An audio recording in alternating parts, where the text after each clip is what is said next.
안녕하세요. 김태현의 현명한 투자자 방송 시작하겠습니다. 이번에는 신외환법에 대해서 좀 말씀드리겠는데요. 이 외환관리법이 몇십 년 만에 제대로 좀 아주 큰 폭으로 변하게 됐습니다. 이거는 윤석열 정부 들어서 이 원화 가치를 낮게 가져가면서 말 그대로 이제 수출 가격 경쟁력을 높여주고 그렇게 해서 수출을 많이 될 수 있도록 하겠다고 처음에 이제 이 국내에 들어와 있는 원화를 이제 달러를 해외로 쉽게 가져나갈 수 있게, 그래서 뭐 말 그대로 시장 내에서 우리나라 외환 시장에서 달러 팔자를 늘리려고 했던 목적으로 만들어진 겁니다. 그게 이제 외환 보유고도 4천억 달러가 넘어가고 윤석열 정부가 문재인 정부부터 넘겨받은 게 4,600억 달러 규모의 외환 보유고를 넘겨받았기 때문에 뭐 외환에서는 여유가 있다고 판단을 한 것이죠. 하지만 1년 6개월이 지나면서 이 외환 보유고는 이제 한 4천억 달러 초반으로 줄어든 상태입니다.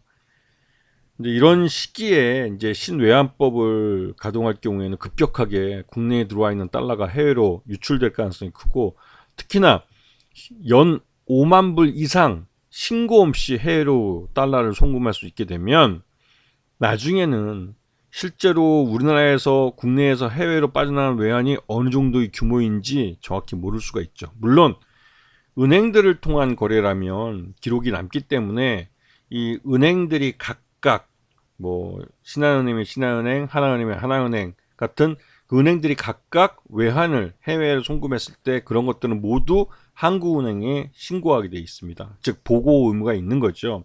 하지만 이게 개별 그 외환을 해외로 보내는 사람이 그 신고서를 지금처럼 작성을 해서 달러를 얼마만큼 5만 불 이상 해외로 보낼 때는 이걸 신고를 해야 되는 그런 의무 조항이 없어지게 되는 겁니다.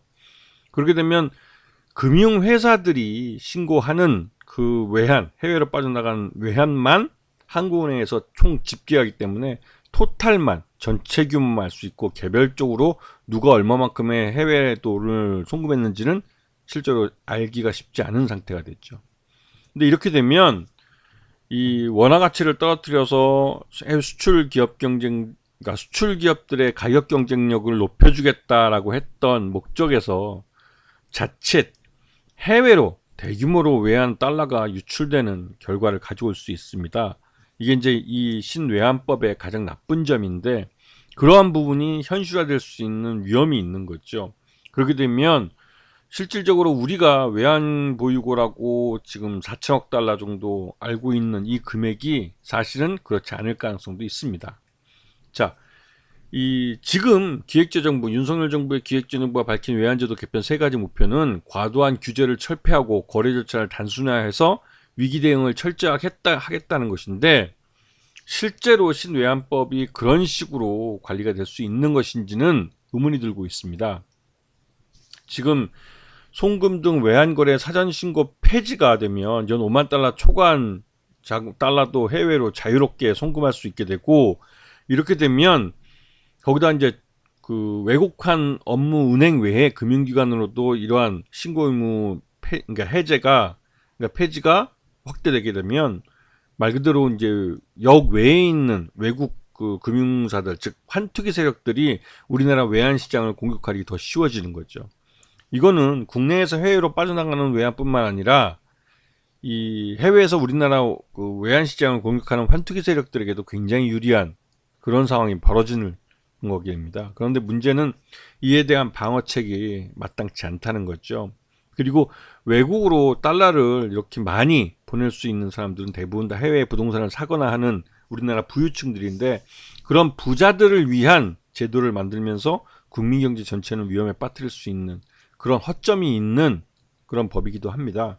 근데 굳이 윤석열 정부에서 이걸 꼭 하겠다고 지금 대드는 거고, 이에 대해서 처음에 대통령실에서 처음 이걸 꺼내 들었을 때 기획재정부는 난색을 표했습니다. 실질적으로 이게 긍정적인 면보다는 국내 부자들, 부유층이 해외로 자금을 빼돌리는 수단으로 활용될 수 있기 때문에 반대를 했던 목소리가 있었던 거죠. 하지만 결국은 부자 감세와 같이 부자들만을 위한 정책을 내놓고 있어서 윤석열 정부에서 이 법이 밀어붙여질 가능성이 크고, 지난 내년도 2024년부터는 실제로 이 신외환법이 시행될 가능성이 높아졌습니다. 지금 현재 2021년 9월달 이후로 월별 무역수지 적자를 보게 되면 2022년 3월달에 그러니까 윤석열 대통령이 당선된 이후부터 급격하게 무역 적자가 늘어난 걸 알 수 있습니다. 이 무역 적자가 이렇게 늘어난 이유는 그 중국에 대한 대중국 무역 적자가 발생했기 때문인데요.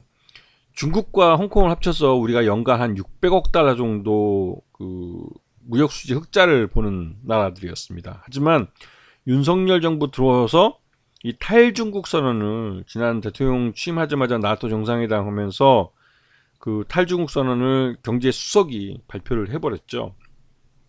준비 안 된 너무 성급한 발표라는 말이 있었지만 아주 자랑스럽게 우리는 탈중국 할 거다 얘기를 했습니다. 그리고 나서 무역 적자가 이렇게 많이 벌었죠.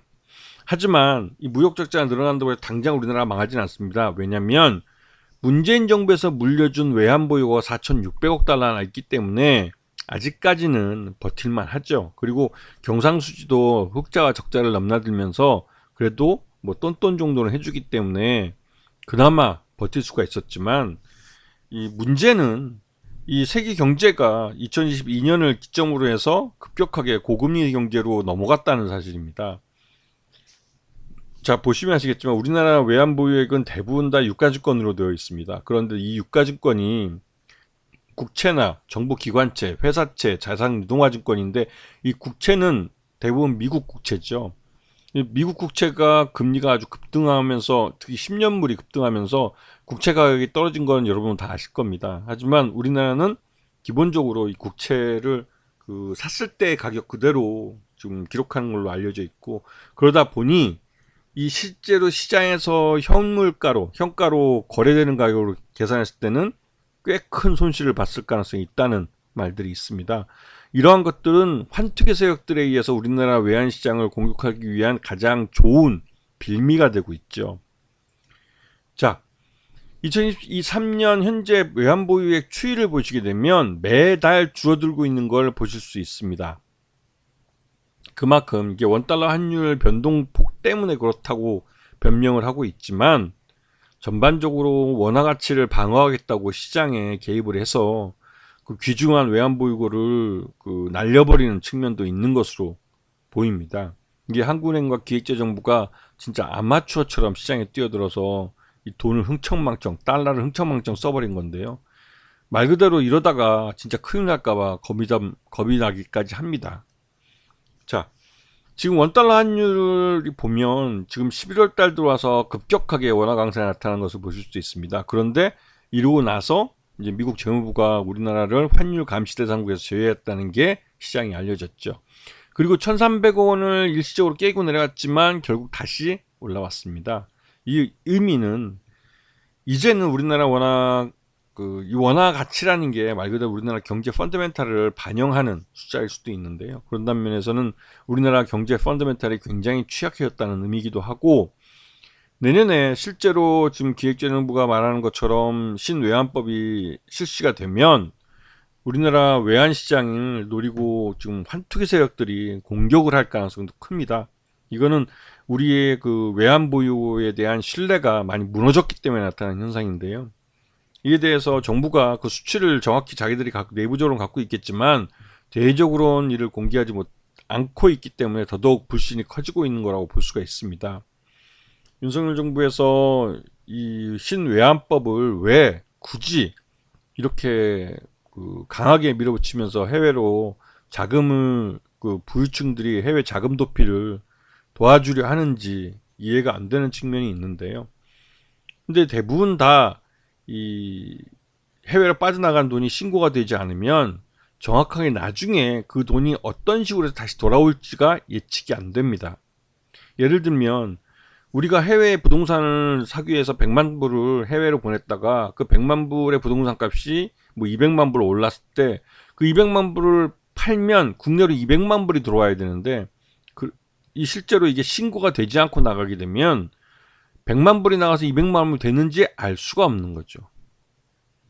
그러면 물론 경제적으로 중요한 것들은 신고해야 한다고 얘기했지만 그 중요하다고 판단되는 것들이 객관적인 어떤 기준이 없기 때문에 실질적으로 이 신고를 안 하고 내보내면 잡을 방법이 없는 거죠. 그렇기 때문에 지금 신외환법의 개정과 시행은 우리나라 외환 시장에 대한 우리나라 국민경제 전체에 대한 이 외환 관리가 큰 구멍이 날 수 있는 그런 위험한 그 시도라고 할 수가 있습니다.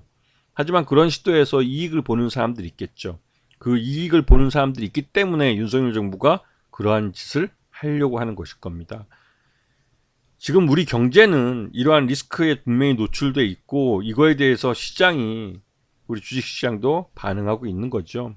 이런 부분을 보시면서 투자하실 때도 그 감안하시면서 자기 포지션을 그 취하시는 게 좋으실 겁니다. 아시겠죠? 자, 오늘 방송 여기서 마치겠습니다. 감사합니다.